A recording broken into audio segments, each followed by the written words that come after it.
Shalom Bapak Ibu, bertemu lagi dengan saya Penginjil Nando dalam video pastoral kali ini. Di dalam video-video saya sebelumnya, saya telah memaparkan via negativa dari sebuah pertanyaan, benarkah aku Kristen? Dan kali ini saya akan membahas mengenai apa sih orang Kristen itu. Di dalam Kisah Rasul 11 ayat 26, kalimat terakhirnya berbunyi demikian. Di Antiokhia lah murid-murid itu untuk pertama kalinya disebut Kristen. Perlu dilihat bahwa ternyata orang-orang yang disebut Kristen adalah para murid. Orang-orang yang ternyata telah mengikuti Yesus, orang-orang yang tampaknya telah memiliki kehidupan yang berbeda dari orang-orang sejamannya. Karena di saat itu ada orang-orang Yunani yang memiliki keunikannya sendiri, ada orang-orang Yahudi yang memiliki keunikannya sendiri.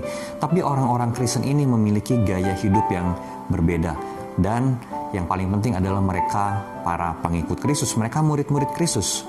Jadi ketika kita mau mengidentifikasi diri kita sendiri, benarkah aku ini orang Kristen?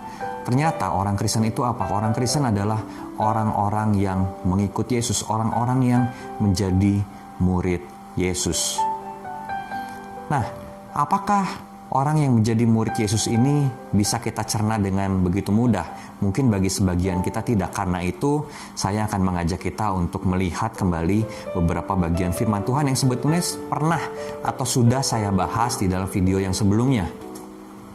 Yang pertama dari Surat Roma pasal 10 ayat 9. Di situ adalah pengakuan iman kita kepada Tuhan Yesus, pengakuan kita bahwa Yesus adalah Tuhan dan bahwa Dia telah bangkit dari antara orang mati. Tapi menjadi orang Kristen tidak berhenti pada pengakuan. Kita perlu memilih kepada Kristus kita akan beribadah. Yosua 24 ayat 15, Yosua menantang orang Israel untuk memilih kepada siapa mereka akan beribadah. Dan menjadi orang Kristen pun adalah sebuah pilihan. Jadi kita tidak hanya sebatas mengakui bahwa Yesus adalah Tuhan, tetapi kita juga memilih untuk beribadah kepadanya. Nah, tetapi menjadi orang Kristen juga tidak berhenti sampai di situ. Markus pasal 8, saya akan membacakan bagi Bapak Ibu sekalian. Markus 8 ayat 34, lalu Yesus memanggil orang banyak dan murid-muridnya dan berkata kepada mereka, setiap orang yang mau mengikut aku, ia harus menyangkal dirinya, memikul salibnya dan mengikut aku. Jadi Bapak Ibu perlu dilihat bahwa kekristenan atau menjadi orang Kristen ternyata memang tidak dapat dilepaskan dari Kristus. Tanpa Kristus kita tidak bisa menjadi orang Kristen. Kita harus mengakui akan keberadaannya, harus mengakui siapa Yesus itu.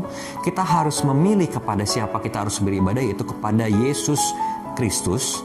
Lalu kita pun harus siap untuk menyangkal diri dan memikul salib diri kita. Siapkah kita menjadi orang Kristen? Atau kita selama ini hanya santai saja menjadi orang Kristen yang sebetulnya kita bukanlah orang Kristen seperti yang Alkitab nyatakan? Saya masih mengajak kita semua untuk kembali menggumuli pertanyaan ini selama beberapa minggu ke depan, kurang lebih 3 minggu ke depan, sampai bertemu saya lagi di dalam video pastoral saya. Mari Bapak Ibu secara serius gumuli. Betulkah Bapak Ibu mau menjadi orang Kristen seperti yang Alkitab nyatakan? Betulkah Bapak Ibu mengaku Yesus Kristus sebagai Tuhan? Betulkah mau memilih untuk beribadah kepadanya? Dan betulkah mau menyangkal diri, memikul salib diri kita demi mengikut Yesus? Selamat bergumul Bapak Ibu, Tuhan memberkati.